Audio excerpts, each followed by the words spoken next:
Merci beaucoup, bonsoir d'abord et merci à tous d'être présents ce soir. Merci à Guy Bensoussan pour son accueil, son discours, et à Fabienne Zalsberg également qui a préparé avec Guy cette rencontre. Le déni de réalité, vous l'avez dit dans votre introduction, c'est probablement l'un des vecteurs les plus importants de la situation difficile dans laquelle est aujourd'hui la France. Reste à comprendre comment on en arrive à une situation aussi délétère, aussi grave, et pourquoi est-ce que du côté des élites, souvent intellectuelles, médiatiques, politiques, il ne s'agit pas de toutes les élites bien sûr, mais d'une partie des élites, le déni de réalité est si puissant à certaines époques, et en particulier à la nôtre, précisément. Alors, le déni de réalité, vous l'avez dit dans votre introduction, c'est la formule de Péguy. Dans notre jeunesse, en 1910, au sortir de l'affaire Dreyfus, Péguy disait « L'important n'est pas seulement de dire ce que l'on voit, il est de voir ce que l'on voit ». C'est une très belle formule, c'est ça, c'est le type même de... C'est le mot même qui nous a inspiré quand, il y a 2 ans, nous avons publié avec toute une équipe « Une France soumise », avec un sous-titre important que vous avez cité, « Les voies du refus », c'est-à-dire que rien n'est joué, rien n'est déterminé, il n'y a pas de fatalité. Nous avons rencontré dans la France entière énormément de gens qui n'acceptaient pas la fatalité du déclin français et du délitement français tel qu'on le constate aujourd'hui. Donc rien n'est joué encore. Bon. Mais voir ce que l'on voit, c'est-à-dire accepter de regarder ce que l'on a sous les yeux, je vais commencer pour illustrer mon propos par revenir sur l'attentat de Strasbourg au mois de décembre dernier, c'est très récent. Le sociologue Farhad Khosrow-Kovar, à la suite de l'arrestation de l'assassin, dit que, sur le fond, ça n'est pas un islamiste radical, c'est seulement et d'abord et avant tout un homme désespéré, qui veut en découdre, je le cite, il écrivait ça dans Le Monde, il veut en découdre avec la société, il en a assez de vivre avec une vie éclatée, autre la prison et le monde extérieur. Fin de citation. Donc, si on suit Farhad Khosrow-Kovar, il n'y a pas eu d'attentat islamiste à Strasbourg, il y a eu un l'acte d'un malheureux qui, je le cite encore, dans un moment de fragilité psychologique ou un désir de revanche sociale, fermez les guillemets, est passé à l'acte. Bon. Et contre cette explication, il y a eu très vite une levée de bouclier. Un certain nombre de commentateurs, et en particulier de gens qui connaissent bien le monde arabo-musulman, je pense à Gilles Kepel, se sont insurgés contre ce type d'explication en disant que ça n'était pas une explication, c'était la meilleure façon de ne pas voir ce qu'on avait sous les yeux. Deuxième exemple, toujours à propos de l'attentat de Strasbourg, c'est ce qui s'est passé le 12 décembre. Je rappelle que l'attentat a eu lieu le 11 décembre. Le 12 décembre, un député de La République En Marche, un député d'Alsace, Bruno Studer, monte à la tribune à l'Assemblée nationale et voici ce qu'il déclare.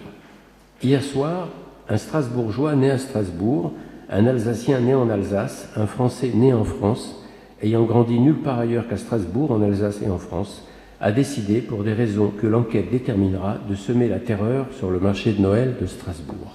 Fin de citation.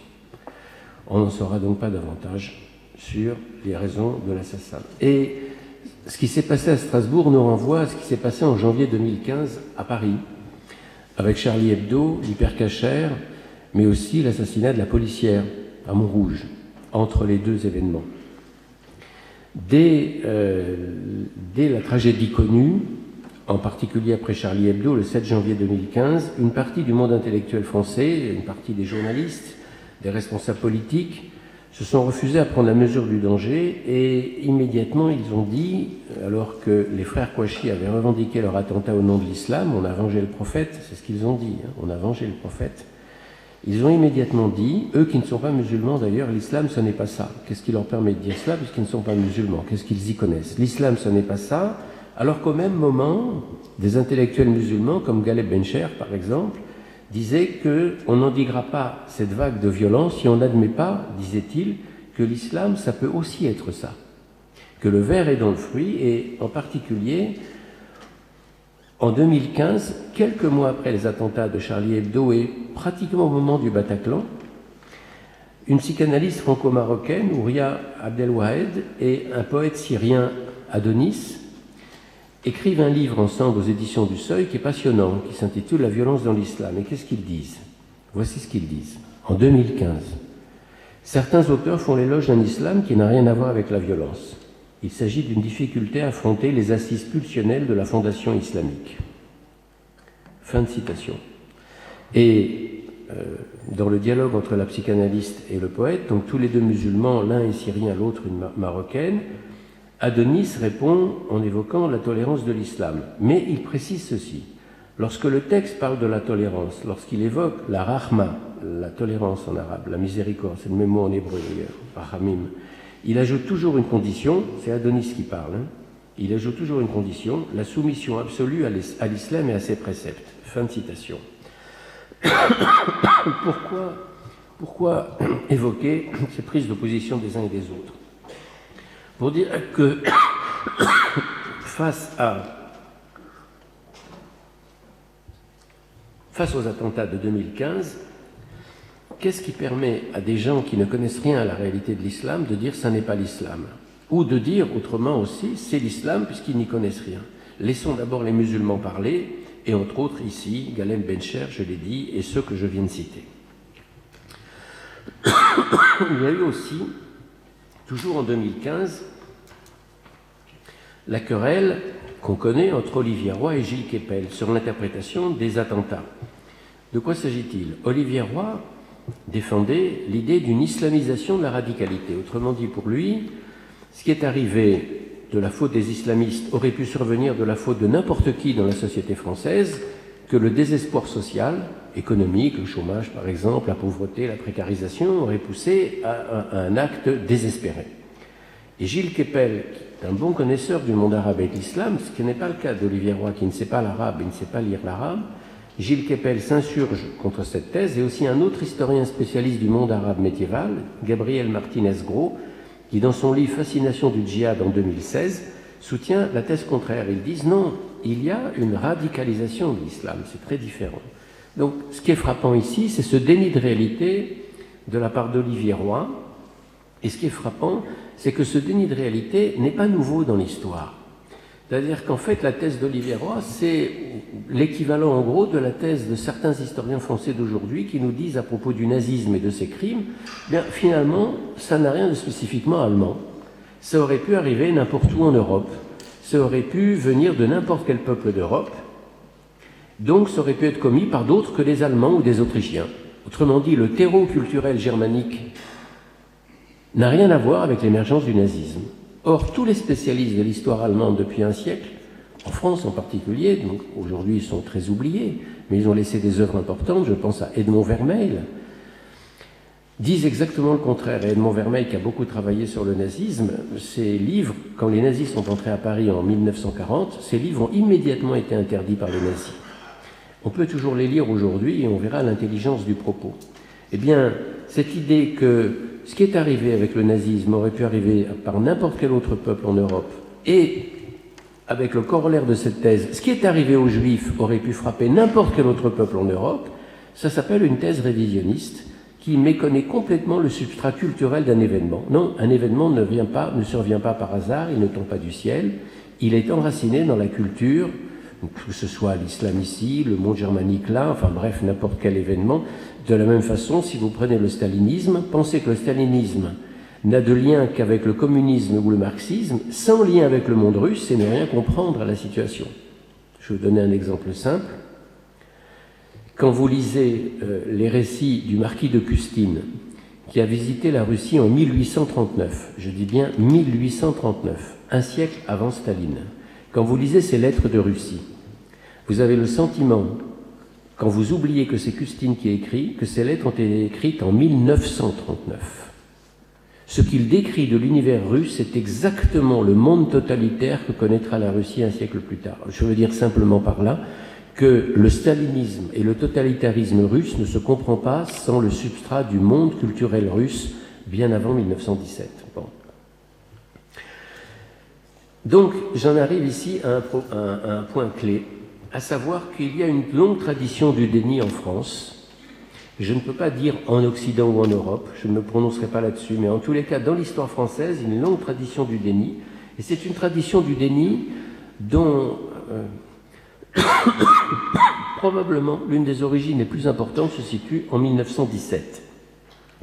Je vais prendre ici quelques exemples et on verra historiques, et on verra que le déni ancien fait écho aujourd'hui au déni présent de certaines réalités françaises.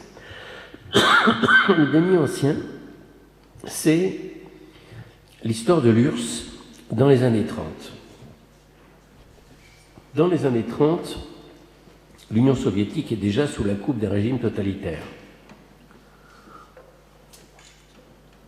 Un certain nombre de visiteurs occidentaux s'y rendent. Ils sont peu nombreux. Bon. Certains d'entre eux sont ce que Trotsky appelle, avec une certaine ironie, les compagnons de route du Parti communiste. C'est-à-dire, sans être au Parti communiste, ils accompagnent un peu le cheminement du Parti communiste. Donc, ils se rendent en URSS dans les années 30, et les années 30, à partir de 31-32, le pouvoir de Staline est absolu déjà. Déjà, à partir de 1929, l'affaire est réglée, Trotsky a été expulsé, il le fera assassiner plus tard, et la vieille garde léniniste va être décapitée progressivement par les staliniens, avec la Grande Terreur, les procès de Moscou, enfin bref, c'est l'horreur absolue que c'est la fin des années 30 en Union soviétique. La Grande Terreur a fait probablement plus de 2 millions de morts. Bon.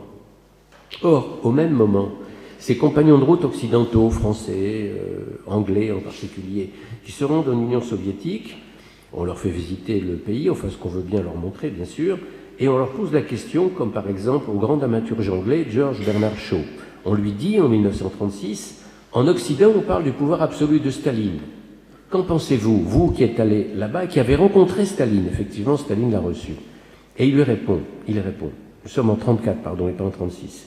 Il répond, Staline, un simple secrétaire de l'organisme suprême de contrôle susceptible d'être démis de ses fonctions dans les 10 minutes s'il ne donne pas satisfaction. Fin de citation. On est en 34, à la veille de la Grande Purge, qui va emporter 2 millions de Russes, et de Soviétiques en général. Deuxième question, cette fois c'est Romain Rolland, le grand écrivain français, qui n'est pas membre du Parti communiste, mais qui est compagnon de route. En 1936, il se rend en Union soviétique lui aussi, il visite pendant plusieurs semaines, on lui fait un très bon accueil, et on lui pose la question de savoir ce qu'il pense de la nouvelle constitution soviétique. La nouvelle constitution soviétique, sur le papier, est la plus démocratique du monde, ce qui est vrai, c'est vrai, il suffit de la lire. Et voici ce qu'il répond. C'est à la réalisation de ces grands mots d'ordre qui n'étaient jusqu'ici que des rêves de l'humanité, liberté, égalité, fraternité. Fin de citation. En 1936, au moment où la constitution soviétique est promulguée, commencent les procès de Moscou, les 3 vagues, 36, 37, 38, qui vont décapiter non seulement tout l'état-major léniniste d'autrefois, mais une grande partie des cadres de l'armée rouge, pratiquement la moitié des officiers supérieurs de l'armée rouge ont été liquidés par Staline avant 1939. Et ça explique l'effondrement de l'armée rouge en juin 1941 devant l'avance de l'armée allemande. Pas complet bien sûr, mais un effondrement terrible. Bon. Deuxième éclairage historique sur le déni de réalité, la révolution culturelle chinoise et l'extrême violence auquel elle a donné lieu, probablement plusieurs millions de victimes. Or, au même moment en France, dans les années 60, la révolution culturelle, c'est ça, on est dans une véritable maolatrie où on s'extasie devant le petit livre rouge, devant le culte de Mao Tse-tung, l'homme providentiel. Bref, on est convaincu que les foules chinoises sont animées par une pulsion démocratique. Et là, il y a un grand écrivain italien, qui est très connu, Alberto Moravia, qui est mort déjà depuis longtemps maintenant. Alberto Moravia se rend en Chine en 1967, en pleine révolution culturelle. C'est la deuxième fois qu'il se rend en Chine. La première fois, c'était sous le fascisme en 1937, fascisme en Italie. Et on lui pose la question de savoir, que pensez-vous de l'engouement des foules pour le petit livre rouge? Aujourd'hui, s'il y a des jeunes dans cette salle, ils ne savent pas de quoi je parle. Mais pour les plus anciens, le petit livre rouge, on s'en souvient dans les années 60, c'était un engouement extraordinaire des foules chinoises qui brandissaient ce petit livre rouge. Et en France même, ça a été traduit en français, ça a été un énorme succès d'édition. Bon. C'était avant même mai 68. Bon. Et Alberto Moravia répond ceci sur le petit livre rouge. Aucun État, fût-ce le plus tyrannique du monde, ne pourrait contraindre un peuple tout entier à transformer un livre de souvenirs et de réflexions politiques et militaires en un manuel de conduite personnelle. Fin de citation. Autrement dit, l'adhésion des foules chinoises que l'on voit brandir le petit livre rouge est tout à fait spontanée. Et il dit, un peu plus loin, l'adhésion des masses au livre a été vraiment enthousiaste, bien au-delà probablement des prévisions de ceux qui l'avaient composé. Voilà. Voilà le premier versant du déni de réalité. Vous voyez que ça a des racines anciennes. Le deuxième point que je voudrais aborder, c'est que en France, où le débat intellectuel est très largement plombé par le déni de réalité, et donc où le débat intellectuel régresse sous nos yeux d'année en année, pour en arriver aujourd'hui à la traque des dérapages, c'est-à-dire qu'en fait le débat intellectuel, c'est la traque de celui qui va déraper et qu'on va traîner au pilori dans les médias pour montrer du doigt le mal-pensant, c'est qu'on est en présence aujourd'hui en France d'un moralisme qui n'est pas la morale, attention, d'un moralisme qui dévoie le débat intellectuel. Qu'est-ce que je veux dire par là? Je veux dire par là que le débat intellectuel, c'est le débat entre le vrai et le faux. C'est tout. C'est ça un débat entre intellectuels. Or, le moralisme, aujourd'hui, qui a pollué le débat intellectuel, ça n'est plus l'affrontement entre le vrai et le faux, c'est l'affrontement entre le bien et le mal. On ne vous dira pas, quand vous énoncez une proposition, on ne se demandera pas si ce que vous dites est bien ou mal sur le fond. C'est vrai ou faux, pardon. On se posera la question de savoir si ce que vous dites sert le camp d'en face ou sert, au contraire, la bien-pensance. Autrement dit, on vous suspectera immédiatement de faire le jeu du Front National, de la réaction, de tel ou tel parti politique, etc. Alors que la vraie question dans tout débat intellectuel, c'est est-ce que ce que vous dites est vrai ou faux? C'est tout ce qui nous intéresse. Pas c'est bien ou mal, pas ça sert les intérêts d'un tel ou d'un tel, du Front National ou de l'extrême gauche ou de Mélenchon ou d'autres, etc. Ça n'a rien à voir avec le débat intellectuel. Autrement dit, dès lors que le contradicteur est campé dans le camp du mal et qu'on ne veut plus l'entendre parce qu'on considère que ce qu'il dit n'a rien à voir ni avec la vérité ni avec l'erreur, mais seulement avec le bien ou le mal, le contradicteur n'est donc plus un adversaire intellectuel. Alors si c'est plus un adversaire intellectuel avec qui on débat, qu'est-ce que c'est? Mais c'est un salaud. Pourquoi un salaud? Parce que c'est un homme qui est dans le camp du mal, donc c'est un ennemi à abattre. Donc le débat intellectuel français, aujourd'hui, sous le coup du déni de réalité, c'est là le lien entre les deux, est en train de se réduire à la chasse au dérapage. On va traquer le dérapage d'un intellectuel ou de n'importe qui, d'un homme politique par exemple, devant le micro d'une radio, d'une télévision, un dérapage qui pourra le conduire devant la justice. Et ça donne quoi? Ça donne en France une atmosphère de chasse aux sorcières qui ouvre un boulevard à tous les dénis possibles. Pourquoi? Parce qu'on a tellement peur de déraper, de dire un mot au-dessus de l'autre, qui va vous conduire demain à être montré du doigt, conduit au pilori, et peut-être même conduit devant la 17e chambre correctionnelle du tribunal de Paris, que vous allez finir par nier la réalité telle qu'elle se présente devant vous, parce que vous prenez trop de risques à la dire. Donc, cette chasse aux sorcières, elle encourage le silence, elle encourage le mutisme, mais ce mutisme qu'on impose à toute une société, à tout un peuple, finalement, il ressort de toute façon, d'une façon ou d'une autre, soit par la violence, on l'a vu récemment dans les rues de France, soit par le vote. On l'a vu encore récemment avec, aux élections européennes, le Rassemblement national comme premier parti de France. Bon. Ce qui était impensable il y a 20 ans encore. Bon. Le deuxième point que je voudrais dire concernant cette pollution par le moralisme, encore une fois, qui n'est pas la morale, qu'on comprenne bien la différence, c'est que dans ce climat de moralisme où on va traquer le mal-pensant, celui qui va dire le mot qu'il ne fallait pas, eh bien, on admet bien qu'il y ait des oppresseurs, des racistes, des antisémites, des exploiteurs, etc. Oui, mais à une condition, à condition qu'ils aient le bon profil. Il faut que l'oppresseur, le raciste, l'antisémite entre dans les grilles décoloniales, c'est-à-dire qu'il soit européen et qu'il soit blanc. Si l'antisémite n'est pas blanc, n'est pas d'extrême droite, n'est pas vichysois, n'est pas un fanatique du nazisme, forcément. Si donc il vient d'une autre culture, mais qu'il professe également un anti-judaïsme militant, même jusqu'à mitrailler des enfants juifs à l'école de Toulouse, ou tuer des clients d'un hypercachère, ou tuer des visiteurs d'un musée juif à Bruxelles, si celui-là n'a rien à voir avec le nazisme, et il n'a rien à voir avec le nazisme, s'il n'est pas européen, effectivement d'origine, s'il appartient à une autre culture, eh bien il n'existe pas. Et c'est ce qui va nous donner le fait qu'avant qu'on arrête Mohamed Merah, vous avez eu toute une partie des médias qui étaient convaincus que c'était un activiste d'extrême droite à la Breivik, le Norvégien qui avait tué 70 personnes l'année d'avant, en 2011. Et quand on a appris que non, ce n'était pas un homme d'extrême droite, mais bien un islamiste, entre guillemets, comme on dit, radicalisé, on a eu, dans certains milieux, en tous les cas bien pensants, on a eu beaucoup de mal à le croire. Donc, autrement dit, on accepte de dénoncer l'antisémitisme, et donc l'antisémite, parce que dénoncer l'antisémitisme, tout le monde le fait. C'est dénoncer les antisémites qui est plus difficile. On accepte de dénoncer l'antisémite à une condition, c'est qu'il appartienne au camp du mal, à la fachosphère, aux nostalgiques de Vichy, aux nostalgiques du nazisme, bref, à l'extrême droite. Celui-là, il a le bon profil.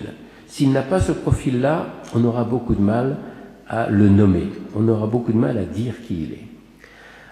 Et pourquoi en arrive-t-on là? On en arrive là parce qu'on a un présupposé idéologique qui nourrit le déni. Ce présupposé idéologique, c'est que les anciens dominés, les anciens colonisés, les anciens victimes du racisme sont par définition et par essence innocents. Ils ne peuvent pas être racistes eux-mêmes puisqu'ils ont été victimes du racisme en tant que colonisés. Et donc les accuser de racisme, c'est les stigmatiser encore davantage alors qu'ils sont en position de dominer dans la société française. Ils occupent un rang inférieur. Et c'est ce qui va nous donner le partage, initié par le Parti des indigènes de la République, Ouria Boutelja et les autres, entre les racisés et les blancs, et finalement la constitution de ce qu'ils appellent des camps d'été décoloniaux et de réunions interdites aux blancs, par exemple, comme ça s'est fait récemment dans certaines universités françaises. Autrement dit, ces gens qui œuvrent au nom de l'antiracisme sont en train de réinventer le racisme, mais sous une autre manière. Mais pensez qu'une victime du racisme est vacciné contre le racisme, ce serait aussi stupide que de dire qu'un juif victime de l'antisémitisme ne peut pas être raciste. Des juifs racistes, mais il y en a, c'est évident. Et ils ont beau avoir été victimes de l'antisémitisme et de la pire persécution qui soit au XXe siècle, ça ne les a pas vaccinés pour autant, tous, en tous les cas, du poison mortel qu'est cette stupidité absolue qu'est la haine raciale. Donc, en un mot, un malheur ne vaccine personne contre la dérive la plus criminelle qui soit, que ce soit le racisme, l'antisémitisme ou autre chose. Donc on a affaire, dans ce climat français d'aujourd'hui, à une pensée hémiplégique qui considère que l'ennemi ne peut venir que d'un camp. Quand il ne vient pas du camp que l'on attend, bien, il n'existe pas, tout simplement. Autrement dit, ce que je ne conçois pas n'existe pas. On n'a même plus besoin de mettre la poussière, comme on dit, sous le tapis. On ne peut pas comprendre ce que l'on ne conçoit pas. Bon. Il y a également, dans cette cécité intellectuelle qui mène au déni, il y a encore un troisième élément. C'est l'accusation que l'on porte contre celui qui dévoile et qui analyse. Celui qui dit, celui-là est désormais responsable du mal qu'il dénonce. Ça n'est donc plus le mal qu'il dénonce qui devrait être sur la sellette et qu'on devrait traîner au tribunal. C'est celui qui dénonce le mal en question qui est accusé de propager le mal. Autrement dit, et ça c'est un raisonnement très puéril, le messager porteur de mauvaises nouvelles est responsable de la mauvaise nouvelle, et on le met à mort, comme dans les cultures anciennes. Quand je dis une régression puérile, je veux dire par là que c'est un raisonnement qui est le propre d'enfants de 5 ans, et qui se concrétise par la formule suivante, c'est celui qui dit qui est. Tout le monde connaît cette formule de cours d'école. Ça va pas plus loin, c'est 5 ans d'âge mental. Bon, le drame,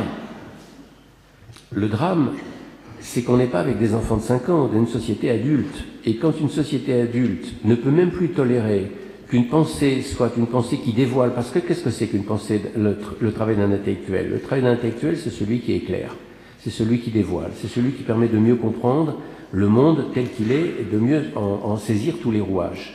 Quand on le rend responsable de ce qu'il dénonce, plus aucun débat n'est possible, plus aucune vie intellectuelle n'est possible. Et il y a bien sûr ici, toujours dans ce même ordre d'idées, il y a bien sûr ici toute cette perversion de l'esprit qui consiste à dire « Attention, si vous allez dénoncer telle et telle réalité, que nous ne nions pas, vous allez faire le jeu de nos ennemis. Vous allez faire le jeu de nos adversaires. » Et ici encore, on remarquera que c'est une vieille tradition à gauche, en France, que de considérer qu'on ne peut pas tout dire parce qu'on ferait le jeu des adversaires, c'est-à-dire du fascisme, de la réaction, de la bourgeoisie, de l'impérialisme, etc. Je donne deux exemples. Au moment de la guerre d'Espagne, George Orwell, le socialiste anglais Orwell, avait combattu dans les brigades internationales. Il a été blessé. Il a vraiment combattu, il n'était pas à l'arrière. Il a combattu, il est blessé, il rentre en Angleterre pour soigner une blessure grave à la gorge. Mais ce qu'il a vu en Espagne l'a profondément écœuré. Pourquoi? Parce que dans les rangs républicains, il a vu combien les staliniens espagnols, aidés des staliniens soviétiques envoyés par Staline, avaient liquidé une partie des anarchistes espagnols de la CNT et une partie des trotskistes espagnols du PUM, parti de unification ouvrière marxiste. Bon. Il l'a vu de ses yeux vus. Il a vu de quoi étaient capables les communistes en Espagne contre le camp de la gauche non communiste. Quand il rentre en Angleterre, il est décidé à parler. Et ses camarades anglais lui disent « Ne fais pas ça, ne parle pas, tu vas apporter de l'eau au moulin de la réaction, au moulin du fascisme, tu vas même apporter de l'eau au moulin des franquistes. » Bon. Et finalement, il parlera, c'est le fameux livre « Hommage à la Catalogne ». Deuxième exemple, à la fin de la Seconde Guerre mondiale, dans les années 47, 48, 49, un certain nombre d'intellectuels, dont Albert Camus, Arthur Koestler, ancien membre du Parti communiste allemand, dirigeant d'ailleurs, l'un des dirigeants du Parti communiste, Koestler et David Rousset, trotskiste, déportés, à titre de déportés politiques par les nazis, sont convaincus, par le biais d'un très grand nombre de témoignages, qu'il existe un système concentrationnaire en URSS, qu'on n'appelle pas encore le goulag, et ils veulent parler. Tous sont ancrés à gauche, ou étaient ancrés très largement à gauche. Je rappelle que Camus a été membre du Parti communiste algérien dans les années 30, il est resté 1 an, 2 ans à peu près. Koestler a été un permanent du Parti communiste allemand, il l'a quitté, et David Rousset est trotskiste, ou était trotskiste. Bon, et c'est à gauche, c'est dans leur famille politique qu'on va leur demander de se taire, en leur disant, si vous parlez maintenant, si vous voulez dénoncer ce que raconte la presse sur les camps de travail en Union soviétique, vous allez faire le jeu de l'impérialisme américain ou de la bourgeoisie française. Bon. Et leurs pires ennemis, ça n'a pas été la droite à ce moment-là, ça a été le journal L'Humanité, le journal Les Lettres françaises du Parti communiste. Bon. Or, là aussi, on constate qu'il y avait des précédents, c'est-à-dire que dès 1922 en France, en Occident en général, en Europe occidentale, on savait beaucoup de choses sur la terreur qui sévissait à l'Est en Union soviétique. Pourquoi on savait beaucoup de choses? Parce que certains pensent qu'on a commencé à savoir la réalité sur le Goulag avec Solzhenitsyn et la publication de son livre en 1974, Archipel du Goulag. Non, non. Entre 1919 et 1928, en 9 ans, 29 livres de témoignages en langue française sont parus sur la réalité concentrationnaire en Union soviétique. 29 livres de témoignages. Pour qui voulait savoir, il le pouvait. Bon. Or, malgré cela, lorsque l'occasion s'est présentée dans les années 20 et les années 30 de faire savoir cette réalité, ça a été une véritable omerta à gauche. On ne pouvait pas dire, car ça faisait le jeu des ennemis du Parti communiste, de la gauche, de la réaction, etc. Je vais donner ici 2 exemples. 1929-1934. 1929, le communiste roumain Panaït Istrati a vécu 16 mois en Union soviétique. Il en est revenu absolument épouvanté par ce qu'il a vu. Nous sommes en 28-29, ce n'est pas encore le pire qui va advenir dans les années 34-38. Quand il revient à Paris, il va rendre visite à son ami Romain Rolland, qui est, je l'ai dit, compagnon de route du Parti communiste, 107 membre du parti lui-même, et lui montre... Désolé, c'est un reste de bronchite. Il lui montre les lettres qu'il a écrites au GPU. Le GPU, c'est l'ancêtre du KGB. Bon. Les lettres qu'il a écrites, il a gardé un double, qu'il a écrites au GPU pour protester contre tout ce qu'il voyait dans l'Union soviétique de ces années-là. Des lettres qui n'ont évidemment jamais reçu de réponse et on l'a gentiment invité à quitter l'Union soviétique. Bon. Il montre ces lettres à Romain Rolland. Et Romain Rolland le reçoit chez lui, à Paris, et il lui dit « J'ai lu vos lettres ». Je cite, Romain Rolland. « Ces pages sont sacrées. Elles doivent être conservées dans les archives de la Révolution éternelle, dans son livre d'or. Nous vous aimons encore plus et nous vous vénérons de les avoir écrites. Mais ne les publiez pas. Malgré vous, cela prendrait aujourd'hui l'aspect d'un acte de vengeance qui en diminuerait la grandeur. Et hélas, cela ne servira en rien à la révolution russe, mais à la réaction européenne dont les oppositionnels font aveuglément le jeu. Fin de citation.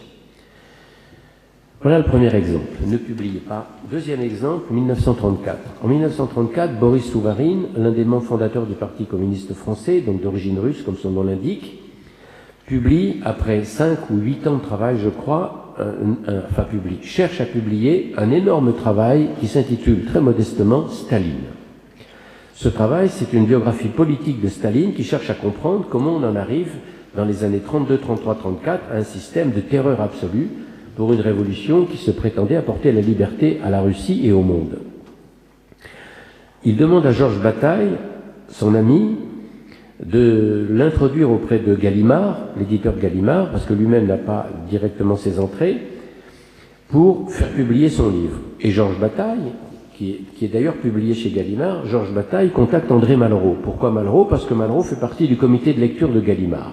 Et il lui donne le manuscrit de Souvarine, qui est un travail, il a été publié depuis, qui fait plus de 1000 pages, 1000 pages imprimées.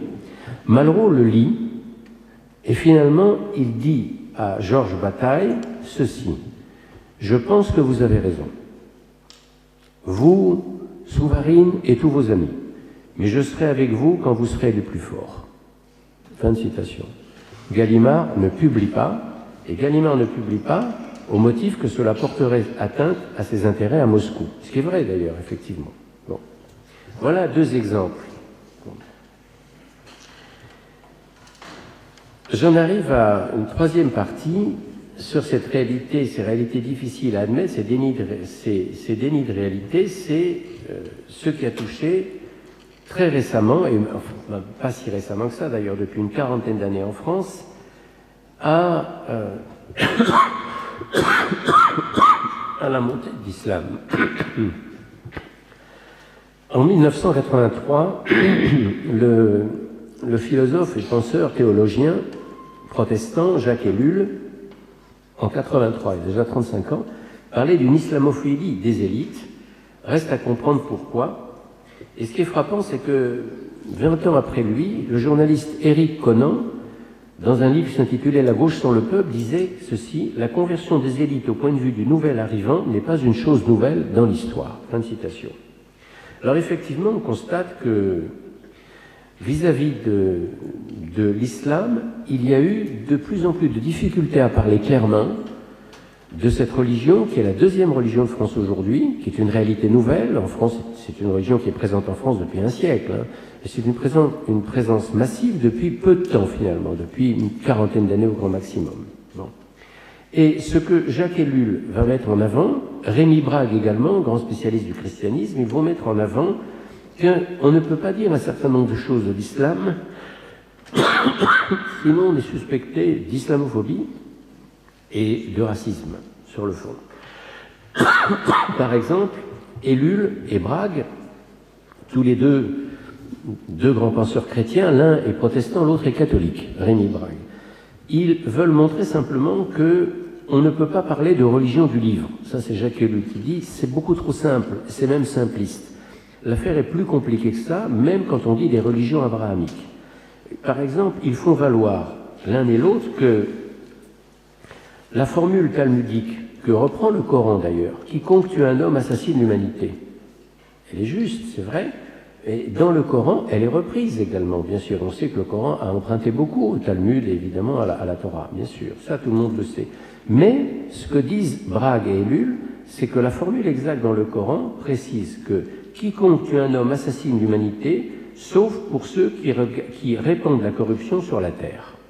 Donc la formule exacte du Coran, elle est toujours citée, mais incomplètement. Donc la question que posent Brague et Ellul, c'est pourquoi cite-t-on toujours les versets, mais de façon incomplète? Pourquoi ne va-t-on pas jusqu'au bout? Bon. De même, il faut valoir que lorsqu'on dit religion abrahamique, religion du livre, est-ce qu'on peut mettre sur le même plan les évangiles et le Coran qui ne disent pas exactement la même chose?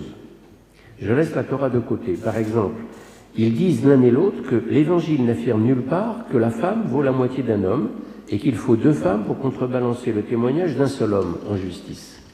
Ce qui est le cas, évidemment, on le sait, dans le Coran. De la même, aucune tradition occidentale, contrairement à la tradition musulmane, n'affirme que la fille ne recevra en héritage que la moitié de la part d'un garçon.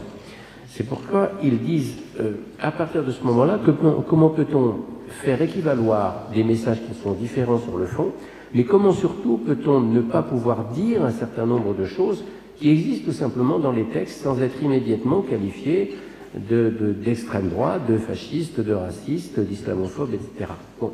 Et alors du coup, ils en arrivent, et surtout Jacques Ellul, dans un livre intitulé « Islam et judéo-christianisme » en 1983, ils en arrivent à dire aujourd'hui, on est en présence d'une réécriture du passé, comme si on avait peur de choquer la deuxième religion de France, alors qu'il ne sert strictement à rien de masquer la réalité, on n'avancera que si les choses sont dites.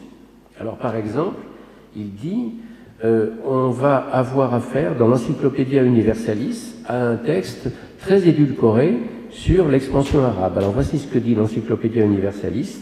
Du 8e au 11e siècle, l'islam s'est répandu. Bon, point, c'est bien. Mais Jacques Ellul précise, mais on évite de dire comment. Il s'est répandu comment? Alors il écrit, c'est lui qui parle, il s'est répandu tout seul par une opération magique ou spirituelle? Non, il s'est répandu par la conquête, évidemment. Bon. Et de même, on ne va pas dire que l'expansion arabe ou l'expansion musulmane ait pu se faire par la conquête à partir du 7e siècle, on le sait, et on va au contraire montrer que l'islam, c'est le contraire de l'intolérance, c'est la tolérance même, que la femme est un statut inférieur en islam, c'est faux. On va dire que le djihad, la guerre sainte, c'est d'abord un travail sur soi, ça n'est pas la conquête extérieure ou la guerre extérieure, etc. Bref, ce que dit Ellul, je le cite ici, tout ce que l'on a considéré comme historiquement certain au sujet de l'islam était donc l'effet de la propagande, et on a implanté en Occident des images fausses que l'on prétend rétablir maintenant dans la vérité. On se réfère à une interprétation très spirituelle du Coran, souvent le soufisme d'ailleurs, et on cherche à prouver l'excellence des mœurs des pays musulmans. Fin de citation. Et là-dessus, il y a eu une illustration récente, presque 20 ans après la mort de Jacques Ellul, c'est l'affaire Guggenheim. En 2008, éclate l'affaire Sylvain Guggenheim. Sylvain Guggenheim est un historien français médiéviste qui enseigne à l'École normale supérieure de Lyon. Il publie aux éditions du Seuil un ouvrage intitulé « Aristote au Mont-Saint-Michel, les racines grecques de l'Europe chrétienne ». Bon, c'est un livre de savant, un livre grand public. Et immédiatement, dans les semaines, les 2-3 semaines qui suivent la publication en avril 2008, le 30 avril exactement, dans le journal Libération, 56 historiens et philosophes signent une tribune intitulée « Oui, l'Occident chrétien est redevable au monde islamique ». Fin de citation. Et la tribune commence par ces mots « Historiens et philosophes, nous avons lu avec stupéfaction l'ouvrage de Sylvain Guggenheim ». Fin de citation. Et alors commence ensuite une attaque en règle contre l'ouvrage. Mais, alors qu'on vient de lire « Nous avons lu avec stupéfaction l'ouvrage de Sylvain Guggenheim », on va apprendre plus tard par la directrice de collection au Seuil, Laurence de Villers, qui est elle-même philosophe normalienne agrégée, Laurence de Villers, qui est donc l'éditrice de Guggenheim, on va apprendre que certains signataires de la pétition n'avaient pas lu le livre, et après la publication par Libération, ils lui avaient téléphoné au Seuil pour avoir le livre pour le lire. Ils avaient lu le livre, ils l'avaient déjà condamné sans avoir lu une ligne. Bon. Or, que vont faire les pétitionnaires contre Guggenheim? Est-ce qu'ils vont argumenter sur le plan historique? C'est parfaitement légitime. Il est possible que Guggenheim se trompe, il n'a pas la vérité révélée. Non, ils vont le condamner politiquement. Par exemple, dans la presse, Télérama va dénoncer les propos islamophobes de Guggenheim. Mais en quoi est-il islamophobe? On ne sait pas. Télérama va également parler d'une réduction raciste de son propos et d'un répugnant dessein. Fin de citation. Or, au même moment, les soutiens de Guggenheim dans la sphère publique, la sphère intellectuelle, donc il est à ce moment-là l'homme pestiféré par excellence que plus personne ne veut inviter, il n'a que 2 soutiens. Un au Monde, c'est Roger Poldroit, le philosophe, et un à France Culture, c'est le grand historien médiéviste, incontesté et incontestable, Jacques Le Goff. Et Jacques Le Goff, avec du courage, invite Guggenheim à son émission, une émission hebdomadaire, le 2 juin 2008, le lundi de l'histoire, il l'invite à parler, totalement effaré par la chasse aux sorcières qui a pris l'affaire Guggenheim. Et ce qui est frappant, c'est qu'à la fin de cette affaire Guggenheim, qui a stigmatisé complètement cet historien et qui l'a rendu totalement invisible dans la plupart des médias, il n'était plus invité du tout, puisque c'était l'islamophobe et le raciste absolu, c'est que les historiens polonais de l'université de Cracovie, de Toruń, ont écrit à Guggenheim pour lui dire qu'il reconnaissait, je cite, qu'il reconnaissait dans la cabale contre leurs collègues français un processus similaire à la censure qu'ils connaissaient sous l'ère soviétique. C'est effectivement les mêmes mœurs. Je donnerai un dernier exemple de ce déni de réalité dès qu'on s'attaque à ce domaine particulier qu'est cette histoire. C'est un exemple fourni par l'hebdomadaire Télérama en mai 2012. En mai 2012, l'hebdomadaire titre sur, je cite, la formidable histoire des Juifs marocains. Bon, pourquoi pas? Et alors on lit, j'ai lu le texte en question, et on lit que l'antisémitisme était inconnu au Maroc avant l'ère coloniale. Et un peu plus loin, les Juifs bénéficiaient du statut de dhimmi. Mais alors, comment expliquer que ces Juifs ont tous disparu du Maroc, puisqu'il en reste 4000 et il y en avait 285 000? Eh bien, c'est simple, c'est la colonisation française qui est responsable, je cite, « Elle a perturbé l'équilibre culturel, social et économique trouvé entre les populations juives et musulmanes. » Fin de citation. Oui, mais comment expliquer ensuite le départ vers l'État d'Israël de 85% des Juifs du Maroc? Là aussi, réponse de Télérama, dès 1947, des centaines d'agents sionistes parcourent pour peupler le nouvel État d'Israël, le Maroc, forçant parfois la main une population totalement intégrée dans la société. Bon. Fin de citation. Il se trouve qu'en 2012, moi j'avais publié mon livre Juif en pays arabes, Le Grand Déracinement. J'avais travaillé 5 ans sur les archives et j'étais totalement sidéré par ce tissu d'ânerie, ce tissu de niaiserie, ce tissu de mensonge, parce que là on est dans le mensonge pur et simple. Écrire les Juifs bénéficier du statut de dhimmi, c'est ne rien connaître au statut de dhimmi, c'est se moquer du monde. L'antisémitisme était inconnu au Maroc avant l'ère coloniale, c'est de quoi faire bondir n'importe quel chercheur. Quand vous vous plongez dans les archives et que vous lisez ce qui se passe au Maroc avant 1912, c'est-à-dire avant l'arrivée des Français, c'est abominable d'écrire ça.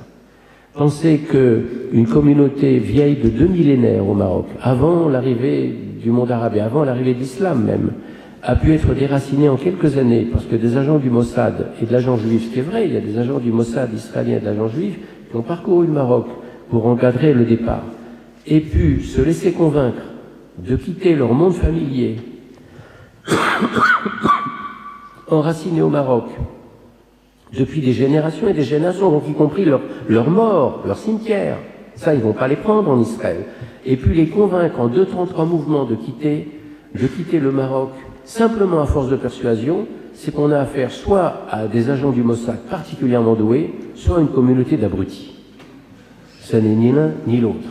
Si ces gens partent en Israël à ce moment-là, c'est que les causes sont infiniment plus profondes. Voilà où amène le déni de réalité, à une version de l'histoire bonne pour des livres d'enfants, de 5 ou 8 ans, au grand maximum. Des légendes, vous avez cité tout à l'heure le proverbe hindou, cité souvent par Monet Ozouf, racontez-nous de belles histoires et nous vous croirons. Bon. J'arrête sur cet exemple-là et j'en achemine vers la fin, déjà parce que l'heure tourne, sur les facteurs du déni. Mais comment en arrive-t-on à nier la réalité telle qu'elle se présente, soit dans les archives, soit dans tout simplement le travail de l'historien, soit tout simplement sous les yeux, parce que nous sommes citoyens, nous voyons ce que nous voyons. Bon. Et que nous ne voulons pas éternellement nier ce que nous voyons. Quels sont les facteurs du déni? Je crois qu'ils sont très multiples. Ils sont multiples parce qu'ils touchent à la complexité du psychisme humain. Il y a d'abord le fait qu'on ne veut pas accepter la guerre qu'on nous fait. Parce que nous avons décidé que nous ne voulions pas la guerre, parce que nous sommes pacifistes, parce que nous ne voulons pas de guerre, parce que nous vivons dans des sociétés pacifiées, avec un très bon niveau de vie, et que nous avons oublié ce qu'est la réalité de la guerre. La guerre, c'est quelque chose de très ancien désormais pour les nouvelles générations. Ça remonte précisément à 75 ans en Europe, enfin pour l'Occident, l'Europe occidentale, je ne parle pas pour la Yougoslavie, mais pour l'Europe occidentale, c'est quelque chose de très ancien. Autant dire Pompéi pour les nouvelles générations qui sont aujourd'hui à l'école primaire ou au collège. Bon. Et donc, à partir du moment où nous refusons la guerre qu'on nous fait, qu'on nous a déclarée, nous avons décidé qu'il n'y avait pas de guerre. Nous ne voulons pas la guerre, donc il n'y a pas de guerre. Or, nous avons oublié le mot du philosophe politique Julien Freud. C'est un mot très puissant qui disait simplement ceci: c'est l'ennemi qui me désigne. C'est tout. Si l'ennemi a décidé qu'il voulait ma mort, je suis en guerre. Je peux toujours mettre la tête dans le sable, ça ne servira à rien. Je suis en guerre et je dois affronter le danger et je dois me battre. Ça, c'est le premier point. Et comme nous sommes dans une société qui a décidé qu'elle ne voulait pas de guerre, elle a donc conclu qu'il n'y avait pas de guerre, sans voir qu'on était en train de lui déclarer la guerre et de la lui faire. Premier point. Deuxième point, c'est tout simplement la peur. La peur sous ses multiples visages. Alors on ne veut mécontenter personne, on a peur de mécontenter, et par exemple, en matière d'agression antisémite, on ne dira pas d'où viennent les agresseurs, on dira oui, il y a de l'antisémitisme en France, oui, c'est condamnable, et on ira au mémorial de la Shoah, se prosterner devant les différents mémoriaux ou les stèles, on diffusera à la télévision Nuit et brouillard ou je ne sais quel autre film, comme si c'était un vaccin démocratique contre l'antisémitisme, mais on ne dénoncera pas les antisémites. On ne dira pas d'où ils viennent. Bon. Bien, pourquoi ? Parce qu'on aura peur de réactiver des schémas coloniaux qu'on a très bien connus au Maghreb. Et on ne voudra pas les réactiver parce qu'on ne voudra pas mécontenter certains quartiers, certaines populations, etc. Vous avez un troisième facteur du déni, c'est qu'on va se taire, on va nier la réalité parce qu'on n'a pas envie d'être isolé, parce qu'on veut être avec les autres, on veut être le groupe, on veut être ensemble, parce que le plus important le fait que d'avoir raison, c'est d'être en groupe, d'être accepté, d'être reconnu. Or, le fait de penser, le fait de dire la vérité, le fait de voir ce que l'on voit, ça implique le risque de solitude. Ça implique le risque de s'éloigner du consensus. Ça implique le risque de se retrouver totalement seul et montré du doigt par les autres. Et ça, il n'y a pas pire pour un individu moyennement constitué que de se retrouver seul, totalement ostracisé. Il y a dans l'immense littérature qui explique le nazisme un très beau livre écrit par un Allemand, non juif, Sebastian Haffner, qui s'intitule Histoire d'un Allemand, je crois tout simplement. Et il explique comment la pression du groupe a conduit à l'adhésion au nazisme un grand nombre de ses camarades. C'est pas les convictions idéologiques, c'est la peur de ne pas être avec les autres. Et non seulement le texte d'Haffner dit juste, et il dit d'ailleurs quelque part que l'esprit de camaraderie est une saloperie. C'est extraordinaire cette formule. Pourquoi ? Parce que c'est cet esprit-là qui vous pousse à être en groupe avec les autres et qui, le jour venu, quand il s'agira de commettre le pire, vous fera commettre le pire, alors qu'individuellement et dans votre vie personnelle, vous êtes un brave homme, je le dis sans ironie. Et là, on a la clé de l'explication qui fait que tant de braves hommes, dans des circonstances données, exceptionnelles, peuvent commettre l'irréparable parce qu'ils sont pris par la pression du groupe.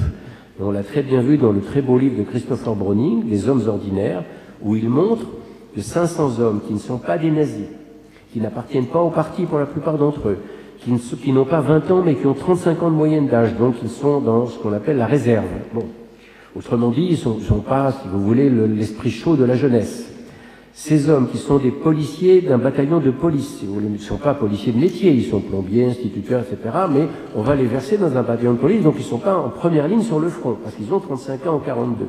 Et on va leur demander de faire la pire des tâches, sans les prévenir, bien sûr, on les préviendra quelques heures avant seulement, le soir du 16 juillet 1942, le 13 juillet 42, on va leur demander d'assassiner la population civile juive d'une bourgade, hommes, femmes, enfants, face contre terre, une balle dans la nuque chacun, dans la boîte crânienne. Eh bien, il faut lire le livre de Christopher Browning pour comprendre comment des hommes ordinaires, qui sont épouvantés par ce qu'on leur demande de faire, épouvantés, tous, sans exception, comment finalement ils vont finir par se faire à ce travail-là, et comment, alors qu'un certain nombre d'entre eux ont refusé de le faire dès le premier soir, ils sont 500, 12 refusent le premier soir et une vingtaine refusent dans les jours qui suivent. Une vingtaine sur 500.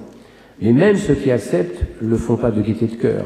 Ça se traduit par des insomnies, par une perte d'appétit, par des troubles somatiques épouvantables, des troubles psychiques, etc. 16 mois après le début de campagne de meurtre, cette fois, l'état d'esprit a complètement changé. Quand on demande des volontaires pour commettre d'autres actions meurtrières dans d'autres bourgades où on a encore oublié quelques juifs à tuer, cette fois il y a des volontaires pour y aller. Qu'est-ce qui s'est passé en 16 mois pour que de braves gens, de braves hommes dont la plupart n'étaient pas membres du parti nazi, deviennent des tueurs fanatiques? Voilà ce que je voulais dire par cet amour du groupe, du consensus, qui fait qu'on a tellement peur de se retrouver seul qu'on finit par penser avec les autres et qu'on a peur d'emprunter un chemin qui ne soit pas le chemin du troupeau. Bon. Il y a également un quatrième facteur tout simple, c'est le souci de maintenir une position sociale dépendante de la doxa. Quand vous êtes invité dans les médias, quand vous avez une position sociale importante, ou culturelle, ou universitaire, quand vous êtes reconnu, vous êtes invité à France 2, à la télévision, à France Inter, à France Culture, interviewé dans le journal Le Monde ou autre, eh bien vous savez que si vous dérapez, comme on dit, si vous faites un faux pas, vous ne serez plus invité. Vous serez persona non grata, vous serez désormais une brebis noire, une brebis galeuse.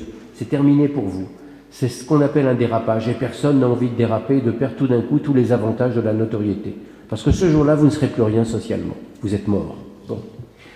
Et puis il y a aussi tout simplement un autre facteur tout simple, tout bête, auquel on ne pense pas, c'est tout simplement qu'on ne veut pas d'ennui.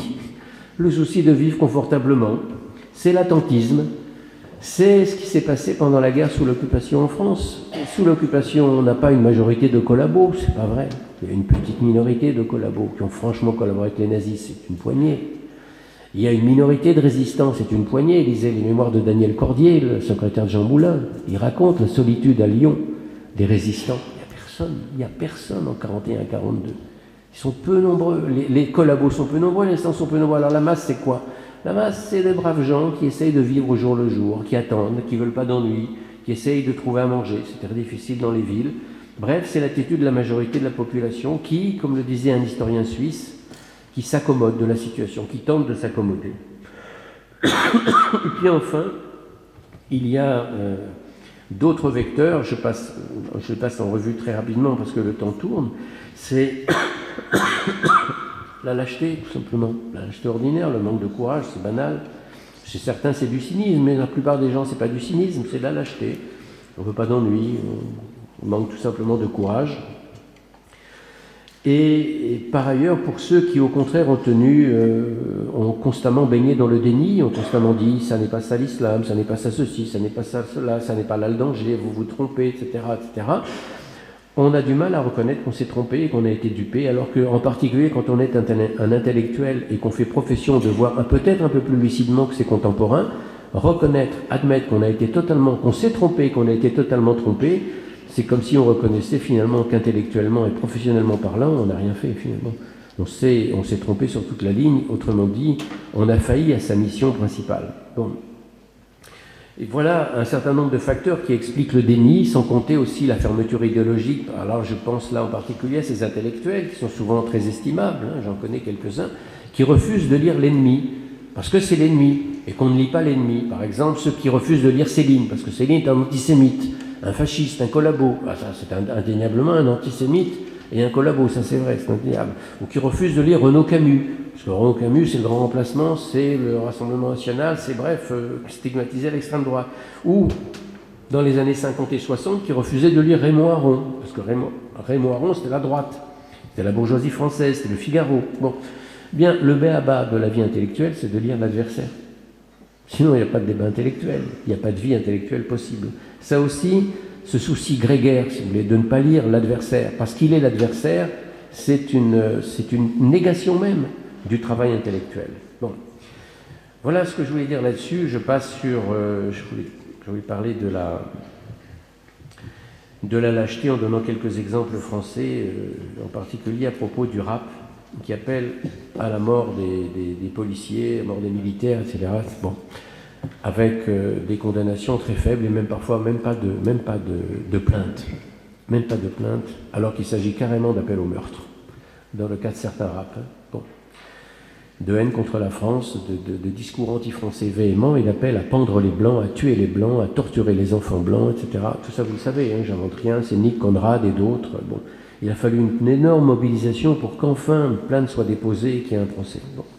Je terminerai en disant que ce déni, dont on pourrait multiplier comme ça les exemples, les analyses pendant une bonne heure, hein, mais j'ai pas le temps, ce déni, je terminerai sur un point précis, fait que, en matière d'antisémitisme aujourd'hui, puisque l'antisémitisme, en fait, on l'a souvent dit, c'est le canari dans la mine, c'est-à-dire ce signe avant-coureur qui montre qu'une société est malade, que quelque chose ne va plus du tout. Eh bien, les Juifs sont malheureusement ce signe avant-coureur d'une société française qui se délite et qui est de plus en plus malade. Eh bien, aujourd'hui, dans une société gagnée par le déni, la victime est devenue gênante. Les Juifs sont devenus gênants en France, pas par antisémitisme, simplement parce que ils rappellent par leur seule présence d'une part un problème considérable qui est là sous nos yeux, qui ne cesse de grandir et de gangréner la société française et de mener à ce que François Hollande appelait la partition du territoire. Demain, c'est le risque, disait François Hollande en 2016. Et c'est un risque dont Elisabeth Badinter a assumé dans la préface qu'elle a donnée à notre livre de l'écrire noir sur blanc, qu'on est en train de voir se constituer parfois dans certains quartiers de France, des quartiers qui sont complètement hors la loi républicaine. Bon, donc un risque de partition du territoire. Eh bien, premièrement, l'antisémitisme en France aujourd'hui met en pleine lumière ce risque-là, ce risque majeur, et on n'a pas envie de voir cette réalité-là.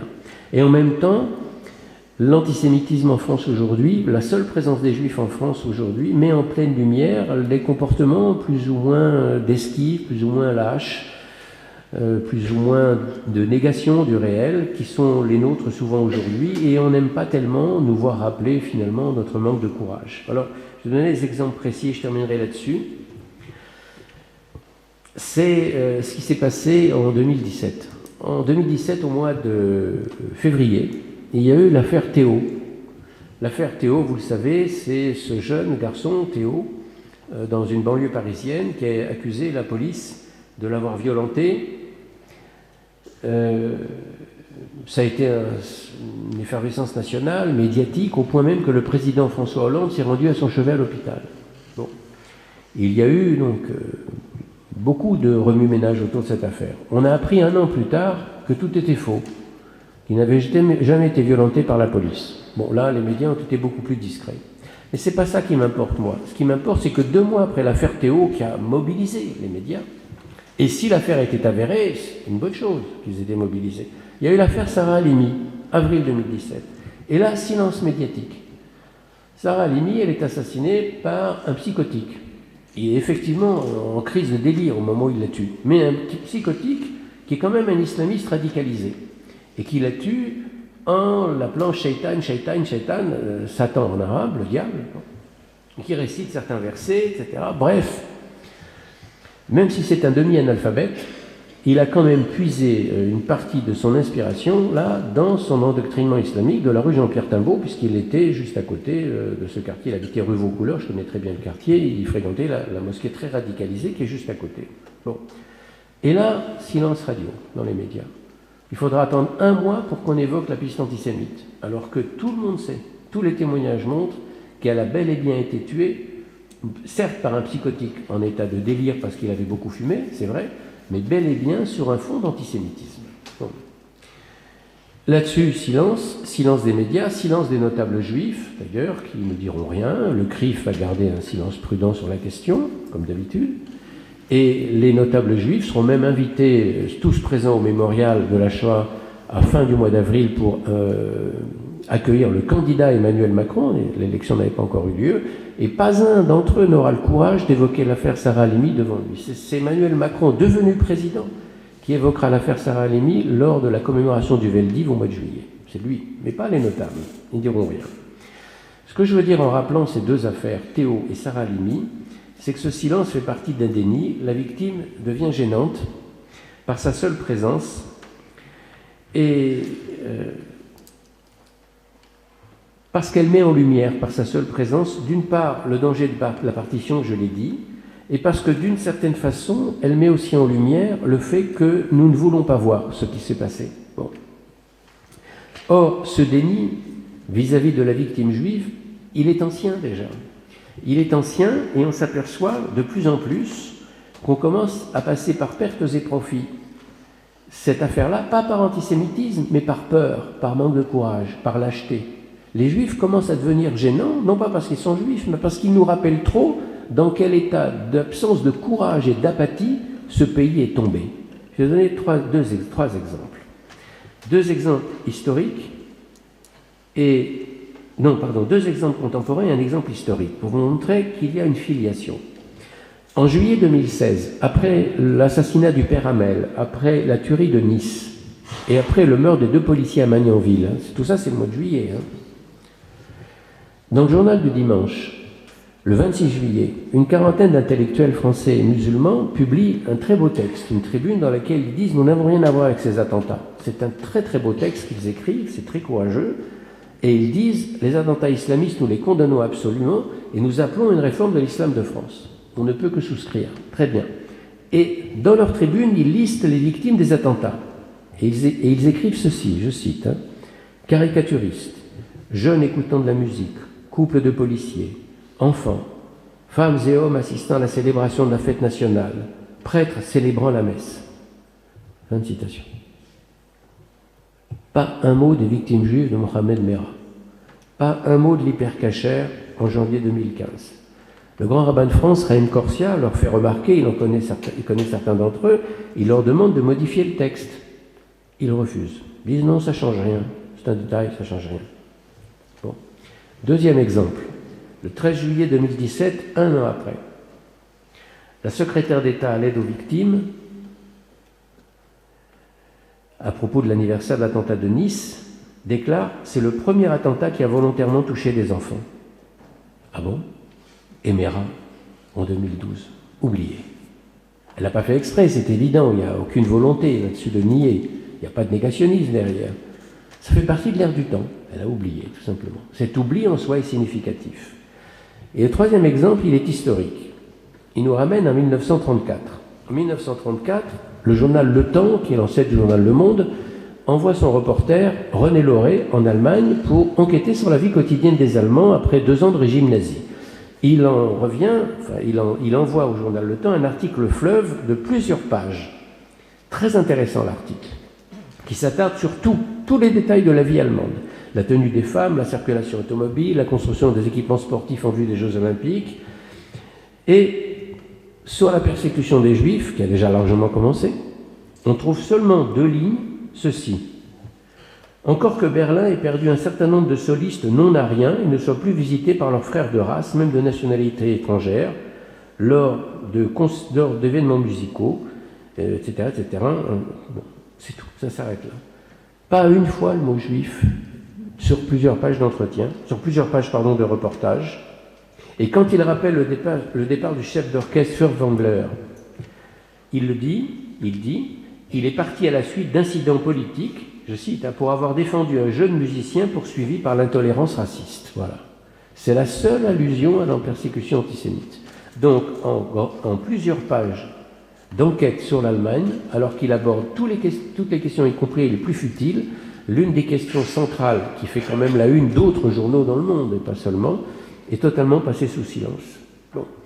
Donc, à ces remarques selon lesquelles la victime juive devient gênante, et on aimerait de plus en plus la mettre de côté parce qu'elle nous rappelle quelque chose qui n'est pas forcément glorieux, il y a une phrase de Camus qu'on a un peu oubliée aujourd'hui, qui date de 1947. Camus était parfaitement conscient de cette logique-là. Et il écrivait dans la préface d'un livre concernant la naissance, je crois l'émigration des personnes déplacées vers le futur État d'Israël, il écrivait ceci. Évidemment, c'est très ironique. On est toujours sûr de tomber au hasard des journées sur un Français, souvent intelligent par ailleurs, et qui vous dit que les Juifs exagèrent vraiment. Naturellement, ce Français a un ami juif, qui lui, du moins, quant aux millions de Juifs qui ont été torturés et brûlés, l'interlocuteur n'approuve pas ces façons, loin de là. Simplement, il trouve que les Juifs exagèrent. Fin de citation. Bon. Eh bien, il me reste, avant de conclure, à invoquer le rôle des Juifs eux-mêmes dans le déni, parce qu'ils sont aussi responsables du déni. D'abord, c'est le déni d'un certain nombre de Juifs par peur d'être désignés comme Juifs. Alors, il y a aussi de nombreux exemples dans l'histoire. Il y a par exemple cet article de Raymond Aron, en 1933, c'est vieux, en septembre 1933, relatif à la persécution des Juifs allemands. Et que dit Aron? Il rappelle la surreprésentation des Juifs dans le barreau et en médecine. Et il explique, je cite, « Les Juifs avaient manqué de prudence. On les remarquait trop. Les 2500 avocats juifs de Berlin heurtaient beaucoup d'Allemands. Une réaction était vraisemblable. » Fin de citation. Il ajoutait toutefois dans le même article, « Mais on affecte aujourd'hui d'oublier que la place qu'ils occupaient, ils la devaient essentiellement à leur mérite et non à l'intrigue. » Fin de citation. Enfin, il a quand même écrit ça en 1933. Et quelques années avant sa mort, dans les entretiens avec Dominique Volton, et dans ses mémoires aussi, qui sont passionnantes à lire, Aron revient sur ce texte étrange. Il est très gêné de l'avoir écrit, Et voici ce qu'il écrit dans ses mémoires. Il est très honnête. C'est un intellectuel de grande honnêteté, Aaron. Il écrit ceci. Inconsciemment, je voulais écrire non en juif, mais en français. Fin de citation. Donc il a escamoté. Deuxième exemple, pendant la guerre, le New York Times. On s'aperçoit que le New York Times est le grand journal américain qui accorde proportionnellement le moins d'importance aux événements à la Shoah qui est en train de se dérouler en Europe, qu'on n'appelle pas encore la Shoah. C'est-à-dire que l'événement lui-même est la plupart du temps relégué en page intérieure et pas en couverture, alors que d'autres grands journaux, comme le Washington Post par exemple, font la une avec un certain nombre de nouvelles qui arrivent depuis fin 1941 aux États-Unis. Alors, comment le comprendre? Par le fait que le grand patron du New York Times, c'est un juif. Il s'appelle Sulzberger, c'est une famille juive. Et comment comprendre qu'il ait demandé à ses rédacteurs de ne pas trop insister sur les persécutions dont étaient victimes, l'assassinat dont étaient victimes les juifs en Europe? Il était préoccupé à ne pas réagir en juif. Donc, il a mis cela de côté, et ça donne le résultat que je viens de vous donner à l'instant. Donc là, c'est vraiment un exemple de l'aliénation juive, faire le gros dos en attendant que l'orage passe, ne pas se faire remarquer, renoncer en combat en pensant que plus on renonce au combat, plus on se fera doux comme un agneau et plus ça calmera l'ennemi. Et sans oublier enfin le rôle de l'antisémitisme juif, car il y a un antisémitisme juif. Je veux dire par là tout simplement qu'il y a un certain nombre de juifs qui détestent leurs conditions de juifs et qui finissent par détester le groupe d'appartenance juif parce que ce que les juifs leur rappellent, c'est cette condition à laquelle ils veulent échapper. Bon. Et donc ils ne supportent pas qu'on les assimile à eux et ils en arrivent à avoir eux-mêmes des attitudes finalement de plus en plus hostiles aux juifs. Ça aussi, ça fait partie des mécanismes du déni. Voilà, et je terminerai aussi en disant qu'on ne peut pas oublier quand on parle des mécanismes du déni, même si je n'ai pas insisté là-dessus, parce que ce sera encore un autre exposé, c'est le rôle d'un certain nombre de médias qui formatent l'opinion. Et à cet égard, je donnerai, c'est vraiment la fin de l'exposé, je vous assure, je donnerai 3 exemples qui sont très récents et qui montrent combien, malheureusement, l'opinion est très largement conditionnée dans un sens très univoque. Et c'est pour cela qu'on est toujours consterné entre un discours dominant médiatique et des résultats électoraux qui ne correspondent pas du tout au discours médiatique. Bon, 3 exemples. Après la tuerie du Bataclan, novembre 2015, le 15 janvier 2016, il y a eu, entre-temps, il y a eu, vous le savez, les agressions sexuelles à Cologne, en Allemagne, contre un certain nombre de femmes allemandes. Bon, bref, il y a eu toute une polémique là-dessus, et dans cette polémique, d'ailleurs, un écrivain algérien de très grand talent et de très grand courage, Kamel Daoud, a dit clairement qu'il y a là une responsabilité de l'homme arabo-musulman à cause de la frustration sexuelle qui règne dans ces mondes-là. Il s'est fait éreinter. Il s'est fait éreinter par un certain nombre d'intellectuels, souvent qui n'étaient même pas musulmans, d'ailleurs, ni arabes ni musulmans, et qui l'ont carrément accusé de racisme. Bon.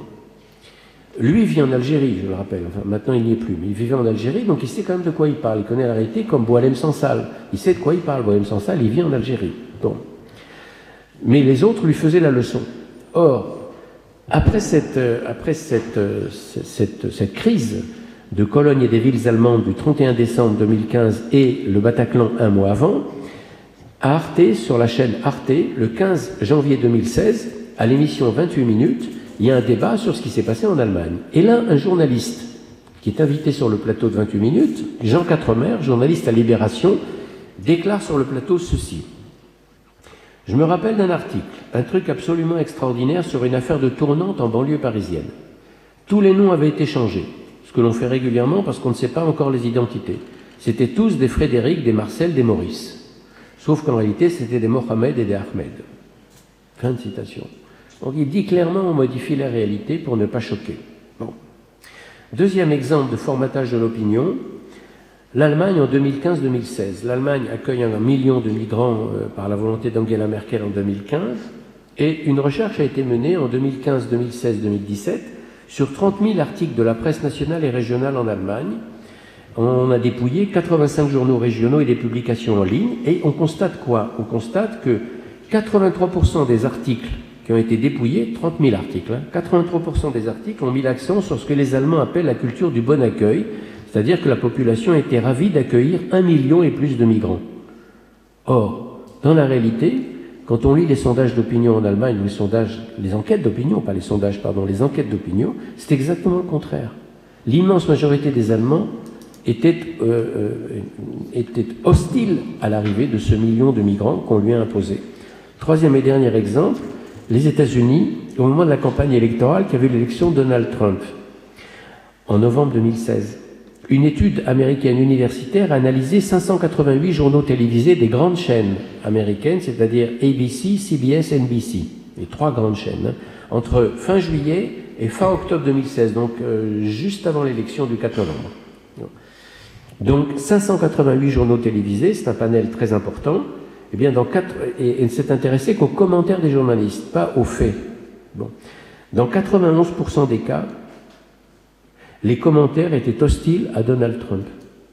On connaît ensuite le résultat de l'élection. Donc là aussi, on a affaire à un discours médiatique complètement biaisé parce qu'il est totalement orienté d'un côté, alors qu'on a finalement une opinion dans le pays qui ne reflète pas du tout ce discours médiatique-là, et donc ça donne un hiatus, un clivage énorme, qui est à chaque fois générateur de sidération et de surprise du côté des médias et du côté de la classe intellectuelle qui ne comprend pas et qui comprend de moins en moins comment on en arrive aujourd'hui au vote que l'on connaît, aussi bien aux États-Unis qu'en Europe, avec le Brexit en Grande-Bretagne, Matteo Salvini en Italie, la poussée populiste en Europe de l'Est, le Rassemblement national en tête en France, etc.